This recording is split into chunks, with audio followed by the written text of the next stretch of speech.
वाडेगाव ते वडाळा या दरम्यान पांधन रस्ता पहिल्याच पाण्यात वाहून गेला। नागरिकांमध्ये प्रचंड रोष। विद्यासागर विद्यालय वाडेगाव जवळील वाडेगाव ते वडाळा या दरम्यान नुकताच या उन्हाळ्यामध्ये बांधलेला पांधन रस्ता पहिल्याच पाण्यामध्ये वाहून गेला।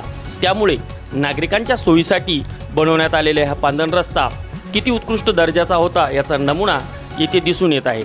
तसेच यामुळे संतप्त नागरिक दिसून येत आहे। नुकताच वरुड तालुक्यामध्ये पांधन रस्त्यावरून मोठे राजकारण तापले असताना आजी माजी आमदाराचे सतत एकमेकावर आरोप होत असताना मात्र या सगळ्या बाबी झुगारून पांधन रस्त्याचे कामं चालूच होते, परंतु खरोखरच त्याची क्वालिटी काय आहे हे पहिल्या पावसात दिसून आलेली आहे।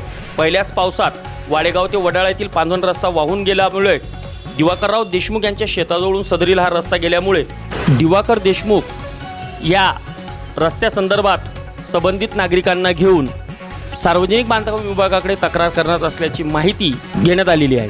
ह्या रस्त्याचे पुनर्बांधकाम होऊन वडाळा ते वाडेगाव वासियांना रिलीफ मिळणार का, तसेच शेतकऱ्यांच्या सोयीसाठी हा रस्ता पुन्हा उपयोगात येणार का याकडे सर्वांचे लक्ष लागलेले आहे। अशाच नवनवीन बातम्या पाहण्यासाठी पाहत राहा मोर्शी दर्पण। राहुल जाधवसह स्वप्नील आजनकर, वरुड।